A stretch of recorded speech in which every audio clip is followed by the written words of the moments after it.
So we're back here to look at what winds up being a continuation of Lecture 14.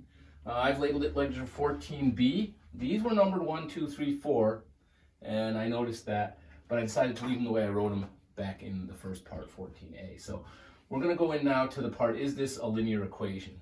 So I'm going to explain to you what are the characteristics of a linear equation, and that will be a equation that when you graph it forms a line. It might be vertical, it might be horizontal, but usually it's at an angle. A line that's at an angle, let's start calling it that right now. That's a line that slopes. That'll be a huge help when we get to other parts of this chapter. So a sloping line has some angle to it. A vertical line, a horizontal line doesn't have such an angle to it, but those are also lines. And they'll sneak their way in here. Okay, so what we have is a few features of an equation of a line, equation of a linear function. And I'll start with this. I'll let you know that a linear function, linear starts with the words for line, and that's the letters for the word line, I should say. And a linear function has a graph that is a line. So when I have it graphed, it's not going to curve, and it's not going to end. It's going to go on forever, maybe up and down, maybe across. Mostly it's going to go at an angle, up or down, hill, but it's going to go on forever, and that'll make it a line. So linear functions, and I'm going to capitalize this, cannot have any of these. Before we even go into the first description of what cannot be a line, if you're going to accuse something of not being a line, you have to have evidence of why it's not a line. It is like you have to have something to charge it with a crime. If not being a line is a crime, then we need to be able to say, and here's the evidence that you are not a line. If we get through all three possible charges of why something is not a line, for our purposes, we'll say, all right, you're good, you're a line. So we're going to look at all three. We get 3 times where we say, good, good, good, it's a line. If we hit something else, we'll say that's not a line, and we'll have a reason why. Here's the first one. Oh, it is. Variables in any denominator. So the first thing that you cannot have is variables in any denominator.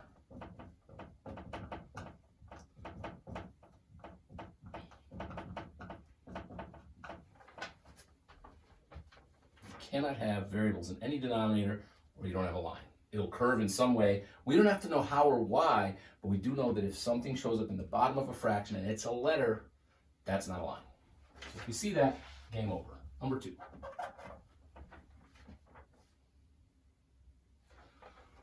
A power of any variable that does not equal 1. Now write the equal sign and put the slash in it, just like do not walk, does not equal 1. If there's a power that you see for any of the variables that are not 1, if they're negative, if they're fractions, it's not a line. If the only letters you see are, since they're not in the denominator, in the numerator, and they just show up as the letter, you might say the letter to the power 1, usually we don't write that power of 1, then it's fine to continue. But here's the third one. More than 2 variables.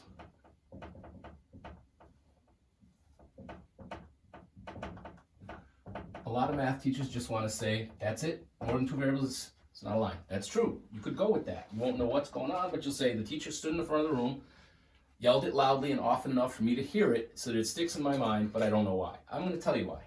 If you have x's, we discussed this earlier, x's go across on your coordinate plane. Y's go up and down. So now, if there's no powers, they'll make a line in that xy plane. The weird thing is, if you have a third letter, often called z, it's got to come out of the coordinate plane and take in the depth of how far it is off the paper. That's not a line for what we're doing. We're doing the coordinate plane, so we're doing just 2 letters, not 3 or more. So the most you can have is 2 variables. Now here's the story. This is important that it says more than 2 variables. It means you can have 1 variable or 2 variables. Now if you don't have any variables, you don't have an equation of any kind of line at all. But if you have 1 variable, it's a strange kind of line I call an oddball. If you have 2 variables, you have a sloping line. That's it. Those 3.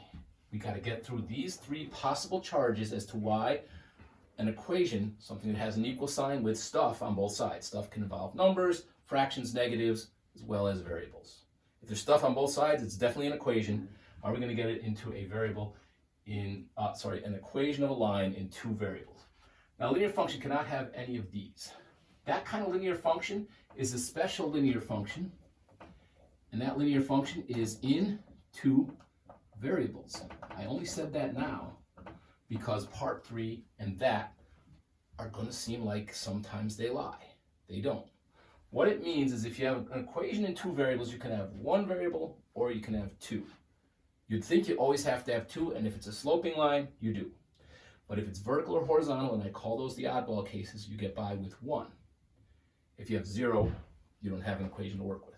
So 1 or 2, both okay. And that makes for a tricky one when we do these.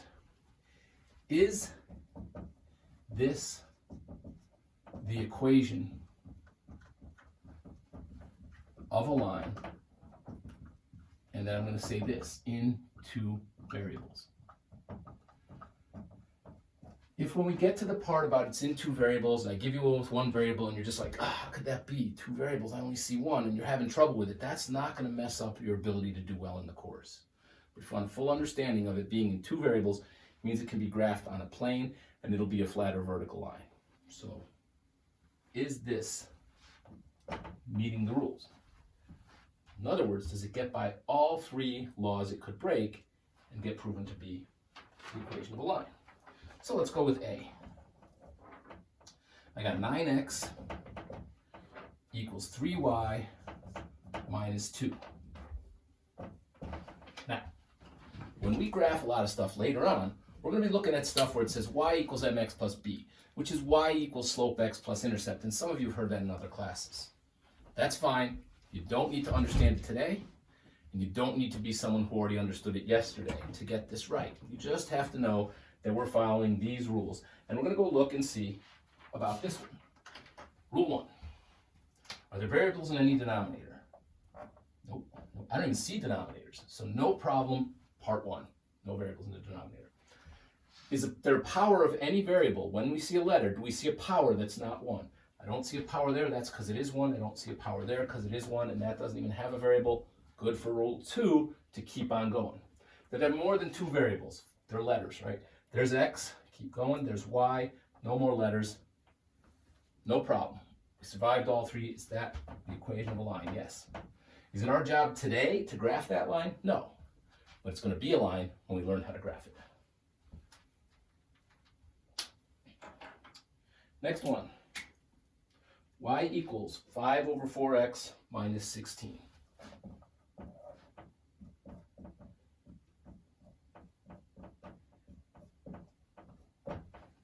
Okay. Used to y equals mx plus b, then you're like, y equals, I can do this. Well, let's find out. Number 1, are there variables in any denominator? If you find a variable in the denominator, it's over, you got to say no. And you know why, because there's a variable in the denominator. Let's find out. Y is in the numerator, it's y over 1 if we make a fraction. 5 over 4x, it has x in the denominator. It's down here. The x is with the 4 in the denominator. That means that x is in the bottom of a fraction, and that violates the first reason that we would have to get past to have this be equation of a line. That means no. So if you had access to a graphing calculator or a graphing tool, you could type y equals 5 over 4x minus 16 and look at the graph right away before we even learn how to do that, which is pretty difficult, but it won't be a line.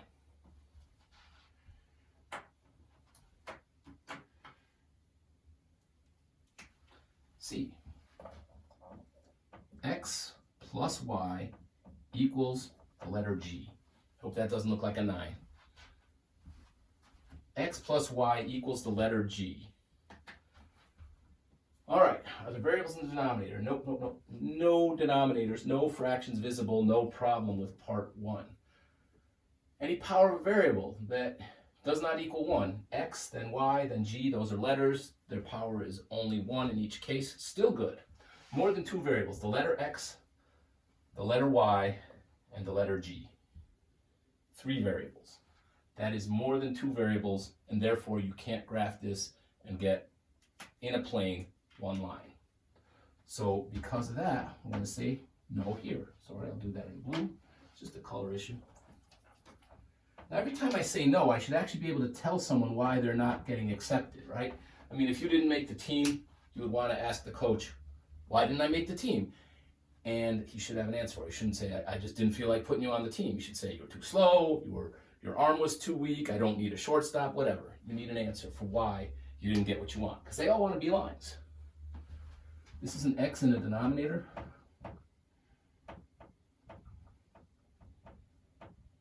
Got that right here. Count the variables. This is 1, this is number 2. This is number 3, the letter G. This is more than 2 variables.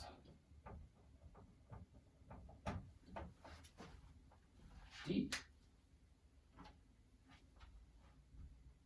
Y equals 3x minus 5.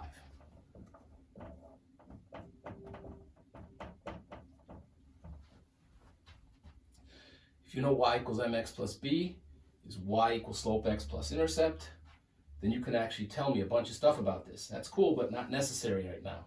But y equals something. In the m place, I got a 3. And in the place back here where b is, a lot of people think they see a 5. You know I don't. Because I don't do subtraction, I'm going to squeeze a plus sign in front of that dash. It's now become y equals 3x plus negative 5. And I'm foreshadowing, but what's going to happen is when we come back, y equals slope x plus intercept, y equals the slope is 3. X plus are always the same. That's a negative 5. That's going to be b. It's going to be a part of what we call the y-intercept. More on that in a future class. The question is, how do we do? Looking at this, do we have a line? Are there any variables in the denominator? Y, 3x, 5, all numerator stuff, no fractions anywhere, no problem. A power of any variable that's greater than 1. Y's power is unwritten 1, x's power is unwritten 1, no more variables. And are there more than 2 variables? There's the first, there's the second. Is this the equation of the line? There was no reason to reject it, so yes. This one makes the team. E. X squared plus 4y equals 16.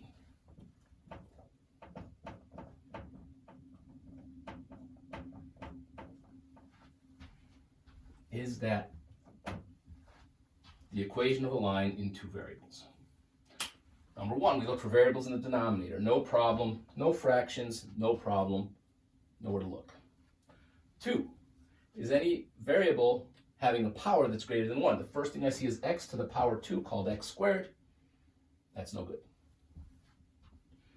And therefore this becomes a no because x is squared. X is to the power 2. Remember, a square is what we use when we have power 2 because the square has 2 sides that are the same dimension. And the 3 is the other number that we can use for a power that has a name because it's a cube. If you have a cube, it has all 3 across the front, up and down, and to the back. All 3 are identical, and it makes a cube because 3 match. Beyond that, we don't have special words for them. Now we got this one.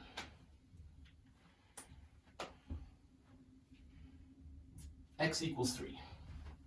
I told you to watch for this one. The question remains, is this the equation of a line in 2 variables? So you might get the idea saying, well, if I see 2 variables, I'm going to be pretty good to think it is. I don't see 2 variables there, and I'm not going to. But let's see what happens when we go through the questions. Are there any variables in the denominator? Nope, nope, no fractions, no denominators, no problem with that. Any power of a variable that's greater than 1. Well, here's x, but no written power, so that power is 1. That's not even got variables, so we're good there. Are there more than 2 variables? The answer is no, there are not more than 2 variables, so we don't have a problem there. There's only 1 variable. But what happens when you go to graph this? Your x's go across and your y's go up and down. So if we want to take a quick look at what's going to happen, here's my coordinate plane, and I want to get a couple points where x and y follow that rule. And this says no matter what else goes on, x must equal 3. So I'm going to say if x is 3, I'm going to do it like 3 times. More on that shortly, very shortly, in this thing called the 3-point method. And then I grab the 3 easiest numbers. Now I know people hate negatives. I know people hate fractions, and that's fine. 3 is what every x has to be. This doesn't just say x equals 3, it says x always equals 3. Y can be anything. The easiest 3 numbers I've ever found are 0, 1, and 2. Some people hate 0, they want to do what's as easy as 1, 2, 3. That's fine also.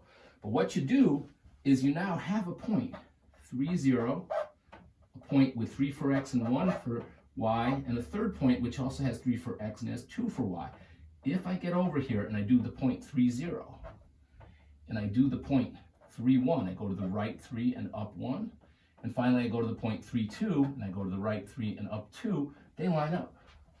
They literally line up and down, and it's going to make a line for me in 2 variables. Even though I don't see anything written up there about y can be anything, that's why that one, that only shows 1 variable, is the equation of a line in 2 variables. That should cover everything that you have on the questions that deal with, is this the equation of a line in 2 variables? I'll talk to you soon. Good luck.